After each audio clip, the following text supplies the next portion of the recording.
చంద్రబాబు నాయుడు గారు తన ఎన్నికల మేనిఫెస్టోలో నన్ను నమ్మి నాకు ఓటేయండి, ముఖ్యమంత్రి అయిన మరుక్షణమే ఇంటికో ఉద్యోగం ఇస్తా,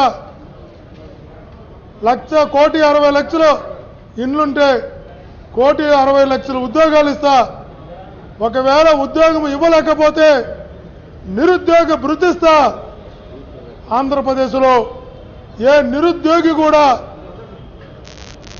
కనీస వేతనం లేకుండా ఇబ్బంది పడకుండా చూస్తానంటూ అనేక రకాల భరోసాలు ఇచ్చినటువంటి చంద్రబాబు నాయుడు గారు అధికారంలోకి వచ్చి 9 మాసాలు అయింది.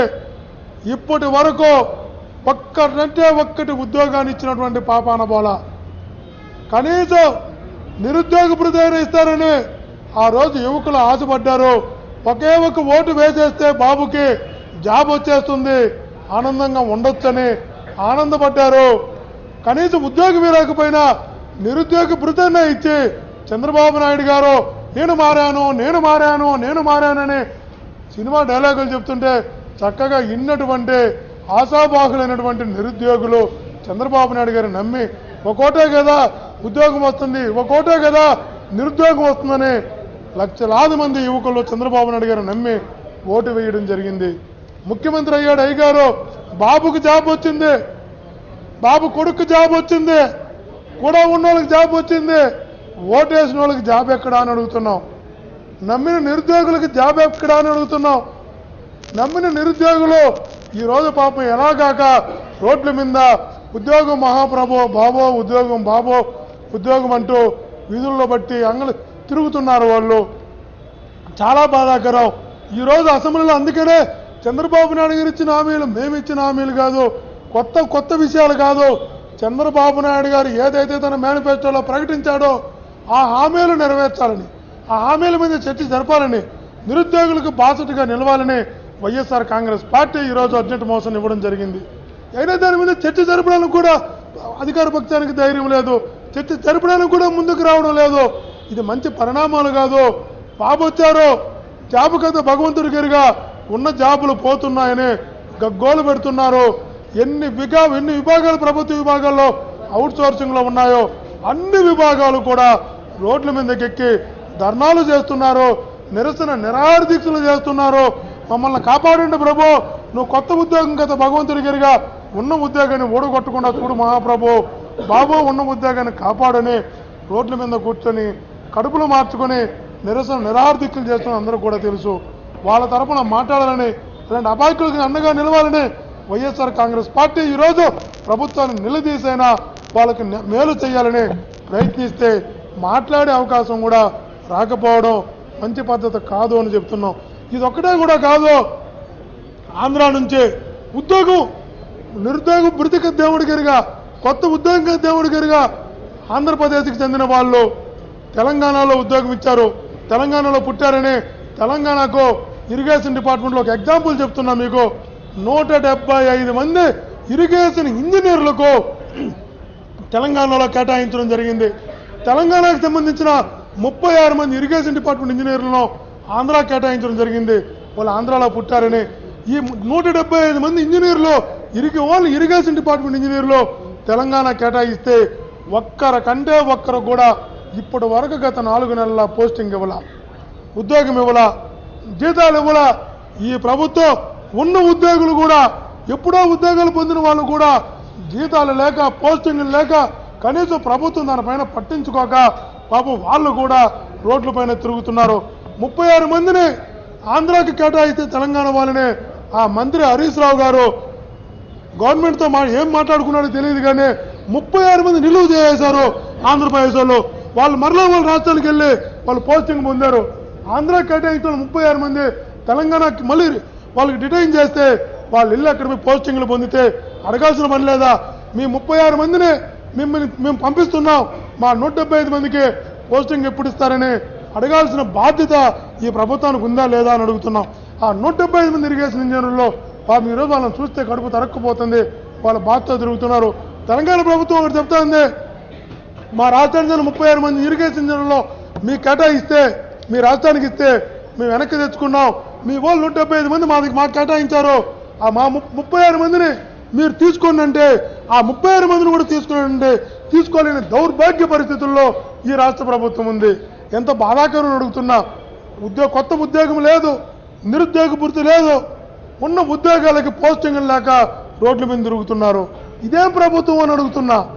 ఇది నిరుద్యోగం, ఇది ప్రజాస్వామ్యంగా పరిపాలిస్తున్న ప్రభుత్వం కాదు, అప్రజాస్వామ్యంగా పరిపాలిస్తున్న ప్రభుత్వం. నిరుద్యోగుల యొక్క కడుపు మంట ఊరికే పోదు. నిరుద్యోగులు కారుస్తున్న కన్నీరు ఈ ప్రభుత్వానికి శాపంగా మారుతుందని ఈ ప్రభుత్వానికి హెచ్చరిస్తున్నాం. విద్యార్థుల సమస్యల పట్ల, కాంట్రాక్ట్ ఉద్యోగుల సమస్యల పట్ల ప్రభుత్వంతో చర్చించాలి అని ఈరోజు అడ్జర్న్మెంట్ మోషన్ వైఎస్ఆర్సీపీ తరఫున ఇస్తే కనీసం నిరుద్యోగుల గురించి మాట్లాడే చర్చించే అవకాశం కూడా ఈరోజు ఈ రాష్ట్ర ప్రభుత్వం ఇవ్వకపోవడం చాలా దౌర్భాగ్యమైన పరిస్థితి నెలకొంది. ఈరోజు రాష్ట్రంలో ఏ సమస్య పైన ఈ రాష్ట్రంలో ఉన్న ప్రధాన సమస్యలు ఎదుర్కొన్న ప్రజల గురించి మాట్లాడదామంటే కూడా కనీసం అవకాశం ఇవ్వడం లేదు. ఎంతసేపు వాళ్ళు ఏం చెప్పుకోవాల్సారో అదే చెప్పుకుంటున్నారు కానీ రాష్ట్ర ప్రజలు పడుతున్న కష్టాలు నష్టాలను వివరించి ఆ నష్టాల్లో మేము కూడా పాలు పంచుకొని వారి సమస్య తీర్చాలని చెప్పి మేము అసెంబ్లీ సాక్షిగా మేము ఇక్కడ మాట్లాడదలిస్తే కనీసం మాట్లాడడానికి అవకాశం లేదు. ఇంత దౌర్భాగ్యమైన పరిస్థితి ఇంకోటి ఉందా అని చెప్పి అడుగుతున్నాను. ఈరోజు రాష్ట్రంలో విద్యార్థులు దాదాపు 132,000 మంది విద్యార్థులు నిరుద్యోగులుగా ఎదురు చూస్తున్నారు. ఏదో చంద్రబాబు నాయుడు గారు ఎన్నికలకు ముందు నాకు ముఖ్యమంత్రి చేస్తే ఇంటికో ఉద్యోగం ఇస్తామని చెప్పారు, నిరుద్యోగ భృతి అన్నారు. ఇవన్నీ సాక్షాత్తు ప్రతి గ్రామంలో కూడా గోడ రాతల పైన ఉన్న రాతలు మాత్రం మేము చెప్తున్నాం. మేము చెప్తున్న మాట కాదు, మీరే స్వయంగా రాపించినది. రాష్ట్ర వ్యాప్తంగా రాపించారు. జాబు రావాలంటే బాబు రావాలన్నారు, ఇంటికో ఉద్యోగం అన్నారు, ఉద్యోగం ఇవ్వకపోతే నిరుద్యోగ భృతి అన్నారు. ఇవి ఎందుకు మీరు ఈ హామీలు ఎందుకు మర్చిపోతున్నారు? ఈరోజు రాష్ట్ర వ్యాప్తంగా విద్యార్థులు దాదాపు 30,000 మంది ఉద్యోగాలను తొలగించారు. అంటే ఉండే ఉద్యోగాలు కూడా తొలగిస్తున్నారు కానీ కొత్త ఉద్యోగాలు మాట పక్కన పెడుతున్నారు. అదేవిధంగా ఏపీపీఎస్సీ ద్వారా ఏదైతే రిక్రూట్మెంట్ క్యాలెండర్ ఇవ్వాలో ఆ క్యాలెండర్ కోసం రాష్ట్ర వ్యాప్తంగా ఉద్యోగులు ఎదురు చూస్తున్నారు, ఎప్పుడు వస్తుందా అని చెప్పి. ఇంతవరకు దాని గురించి కూడా మాట్లాడే పరిస్థితులు రాష్ట్రంలో ఉన్న నాయకులు కానీ ముఖ్యమంత్రి గారు కానీ. అంటే ఓట్లేసి మీరు కుర్చీ కోసం, మీ ఉద్యోగం కోసం మీరు మోసపూరిత హామీలు వాగ్దానాలు ఇచ్చారు కానీ ఈరోజు ఉద్యోగస్తుల కోసం మీరు ఏం చేస్తున్నారు? విద్యార్థుల కోసం ఉండే ఉద్యోగాలు పీకే పరిస్థితిలో మీరు ఉండారా లేదని చెప్పి మేము తెలియజేసుకున్నాం. కానీ అదేవిధంగా కాంట్రాక్ట్ కార్మికులకు నేను రెగ్యులేషన్ చేస్తానని చెప్పి మేనిఫెస్టోలో మీరు చెప్పారు. ఈరోజు ఎంతమంది కాంట్రాక్ట్ కార్మికులకు రెగ్యులేషన్ చేశారు? ఉండే కాంట్రాక్ట్ కార్మికులు కూడా తీసేసే పరిస్థితి ఈరోజు రాష్ట్రంలో నెలకొంది. కాబట్టి అదేవిధంగా మీరు విజయవాడలో స్కిల్ డెవలప్మెంట్ కార్పొరేషన్ అని చెప్పి ఈ మధ్యనే ఓపెన్ చేశారు.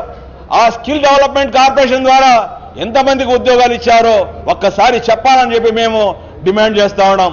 అంటే కేవలం ప్రగల్భాల కోసం చెప్పుకోవడానికి మీరు ప్రతి ఒక్కటి చేస్తున్నారు తప్ప నిజంగా ఈరోజు రాష్ట్రంలో ఉన్న విద్యార్థులు నిరుద్యోగుల గురించి మీరు పట్టించుకున్న పాపాన పోవడం లేదు.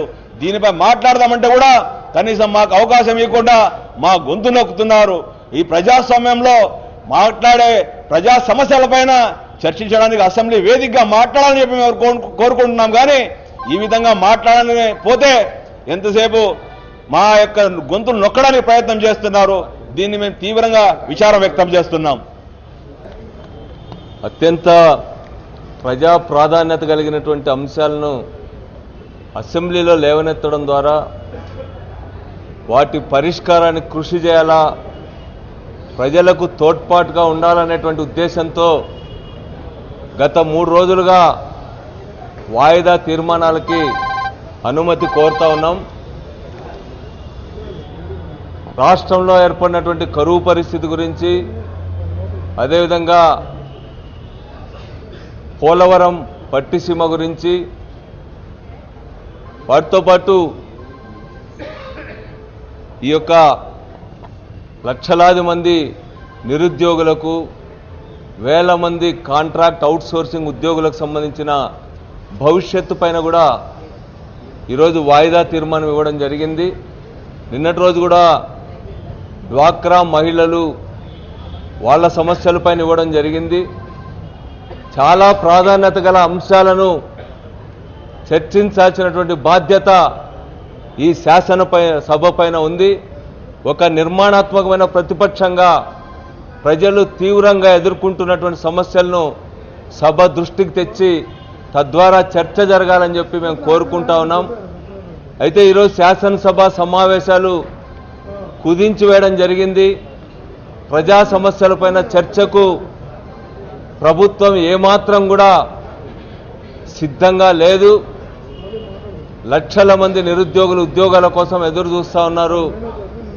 అదేవిధంగా ఈరోజు ఉపాధి హామీకి సంబంధించిన ఫీల్డ్ అసిస్టెంట్స్, అదేవిధంగా ఆదర్శ రైతులు, ఆశా వర్కర్సు, పారామెడికల్ స్టాఫు, పంచాయతీరాజ్కు సంబంధించినటువంటి ఉద్యోగులు,